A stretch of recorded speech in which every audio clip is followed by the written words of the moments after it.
What is your duty? You are supposed to make legislations in assembly. సరే నీ కర్మగాలో మా కర్మగాలో స్పీకర్గా ఉన్నావు కాబట్టి అసెంబ్లీలో పాస్ చేసే బిల్స్కి పైన కూర్చొని నువ్వు ఏదో స్పీకర్ చేస్తావు. సో దీన్ని ఎగ్జిక్యూటివ్ కింద ఇంప్లిమెంట్ చేయాల్సిన బాధ్యత ఎవరిది? మీరు చేసిన చట్టాలను ఇంప్లిమెంట్ చేయాల్సినటువంటి బాధ్యత కలెక్టర్లది, ఐపీఎస్ ఆఫీసర్లది. నీకున్నటువంటి ఎమ్మెల్యే పదవికి నీకున్నటువంటి కాన్స్టిట్యూషనల్ మ్యాండేట్కి ఈ పని ఎవరు చేయాలండి? నేను అడుగుతున్నా గౌరవ రఘురామకృష్ణరాజు గారిని. ఫుల్ కోర్టు, హాఫ్ కోర్టు, తీసేసిన మెజిస్ట్రేటు అని నోటికి అద్దు అదుపు లేకుండా మాట్లాడి ప్రాంతాల మధ్య కులాలు, మతాలు, సాంప్రదాయాల మధ్య చిచ్చు పెట్టేటువంటి మీరు ఉండి కాన్స్టిట్యున్సీలో క్రిస్టియన్లు ఓటేయకుండా, ముస్లిమ్స్ ఓటేయకుండా, జైనులు ఓటేయకుండా, ఎస్సీలు ఓటేయకుండా మీరు గెలిచారా అండి? గెలిచారా?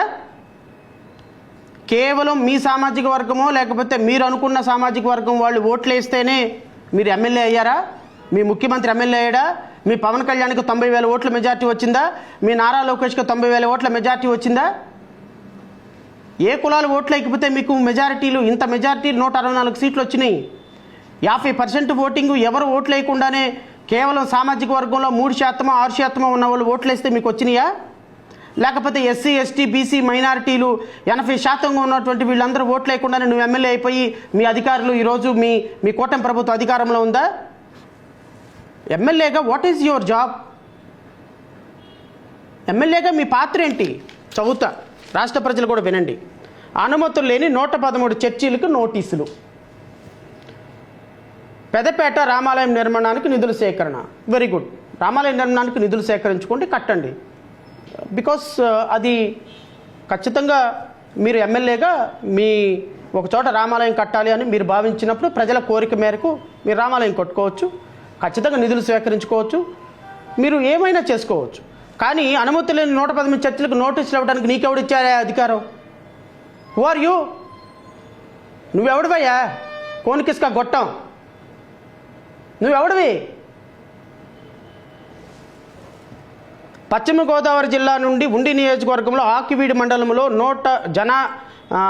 జనవర్గంలోని ఆకివీడి మండలంలో జనావాసాల మధ్య అనుమతి లేని 118 చర్చీలు ఉన్నట్లు గుర్తించాం. ఈ పోటుగాడు గుర్తించాడంట.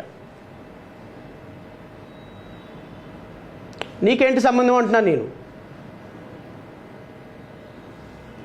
నీకు ఏమైనా కంప్లైంట్ వస్తే అధికారులకి, పంచాయతీ అధికారులకి, మున్సిపాలిటీ అధికారులకి you have to route the complaint. You are not executive authority, you are only legislator. First నీకున్న పరిధి నువ్వు తెలుసుకొని ప్రెస్ మీట్లు పెట్టు. నీకున్న స్థాయిని తెలుసుకొని నువ్వు నోటీసులు జారీ చేయి.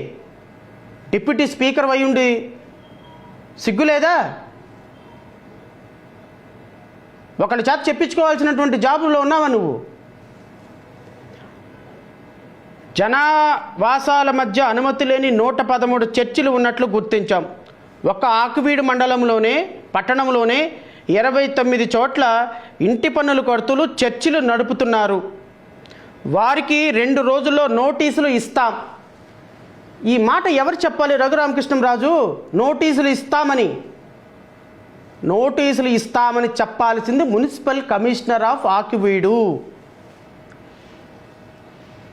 నువ్వు ఎమ్మెల్యేగా నువ్వు కాదు. నీ కళ్ళ ముందు ఎవడన్నా మర్డర్ జరిగినా నువ్వు వెళ్ళిపోయి కానిస్టేబుల్ దగ్గరికి వెళ్ళి అయ్యా నేను డిప్యూటీ స్పీకర్ని, ఇక్కడ మర్డర్ జరిగింది, ఎఫ్ఐఆర్ కట్టమని అనాలి. నువ్వు ఎఫ్ఐఆర్ కట్టే అధికారం నీకు లేదు. ఆ పరిధి నీకు లేదు.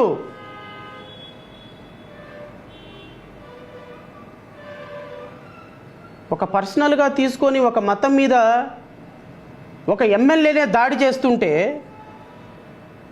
కూటమి ప్రభుత్వం, చంద్రబాబు నాయుడు, పవన్ కళ్యాణ్, నారా లోకేష్ ఏం చేస్తున్నారు?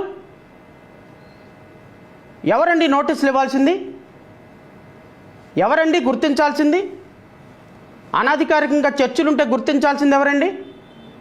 అనధికారికంగా నడుపుతుంటే నోటీసులు ఇవ్వాల్సింది ఎవరండి? ప్రెస్ మీట్ పెట్టాల్సింది ఎవరండి? కమిషనర్ ప్రెస్ మీట్ పెడతాడా? ఉండి నియోజకవర్గం ఎమ్మెల్యే ప్రెస్ మీట్ పెడతాడా? నోటీసులు ఎమ్మెల్యే ఇస్తాడా? అనధికారికంగా నడుపుతున్న చర్చల్ని ఎమ్మెల్యే కూలగొడతాడా? కొలకలపూడి శ్రీనివాసు తిరువూరు కాన్స్టిట్యున్సీలో అక్రమ కట్టడాలని కూర్చివేసేదానికి ఒక బుల్డోజర్ తీసుకొని వెళితే పిలిచి షోకాజ్ నోటీస్ ఇస్తారా? ఎందుకంటే ఆయన ఎస్సీ ఎమ్మెల్యే కాబట్టి, పిచ్చోడు కాబట్టి, నోట్లో నాలుక లేనోడు కాబట్టి, ఏది పడితే అది మాట్లాడతాడు కాబట్టి. ఈ ఉండి కాన్స్టిట్యున్సీలో ఎమ్మెల్యే, ఈయన స్పీకర్ కాబట్టి, డిప్యూటీ స్పీకర్ కాబట్టి మీరు కాదు కూడదు అంటే మీకే ఏక్కు మొగుడయ్యి ఇంకొక మొగుడుగా తయారవుతాడు కాబట్టి ఈయన నోటికి భయపడి ఎందుకు వచ్చిన గోల ఈ తలకాయ నొప్పి అని చెప్పేసి రఘురామకృష్ణంరాజు ఏం చేసినా కూడా దానికి వంత పడతారా? నేను అడుగుతున్నా రఘురామకృష్ణంరాజుని, సొల్లు కబుర్లు సోది కబుర్లు చెప్తావు కదా వచ్చి కాన్స్టిట్యూషను అది ఇది అని.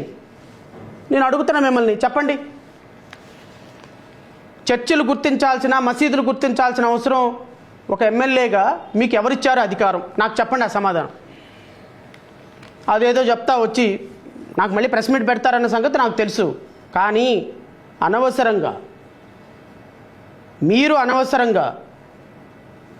ఒక డ్రెస్ని, వేషధారణని మీరు మాట్లాడుతున్నారు కాబట్టి,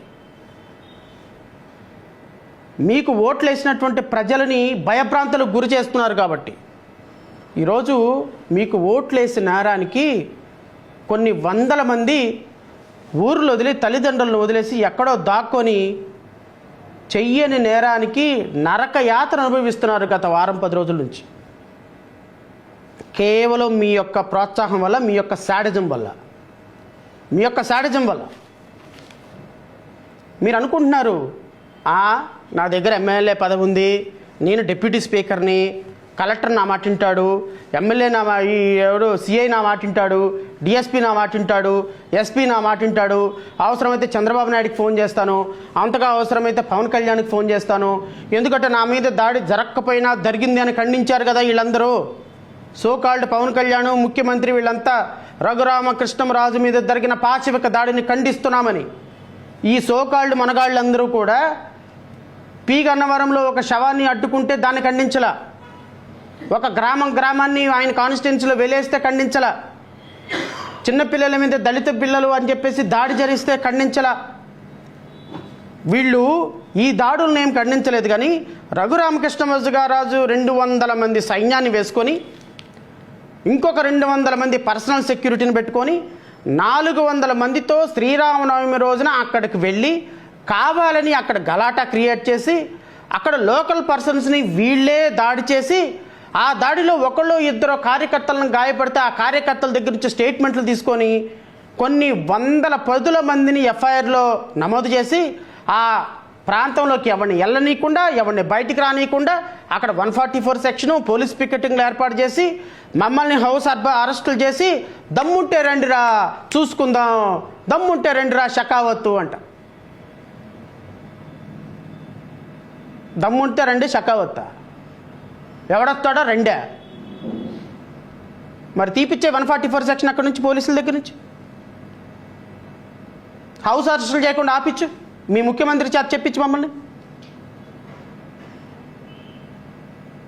అరెస్టు ఏదైతే ఆకివీడిలో జరిగిందో ఆ రోజు మధ్యాహ్నం ఆ ఇన్సిడెంట్ జరిగిన 2 గంటల నుంచి విజయవాడ మొత్తం నష్ట దిగ్బంధనం చేసి, నాకు తెలిసి ఒక 2000 ఇన్నోవా కార్లు ఎత్తుకుంటారు జడా శ్రావణ్ కుమార్ ఆకివీడు వెళ్తున్నాడేమోనని. ఎక్కడ కనపడితే అక్కడ ఇన్నోవా కార్లు ఆపటం, నన్ను వెతకటం.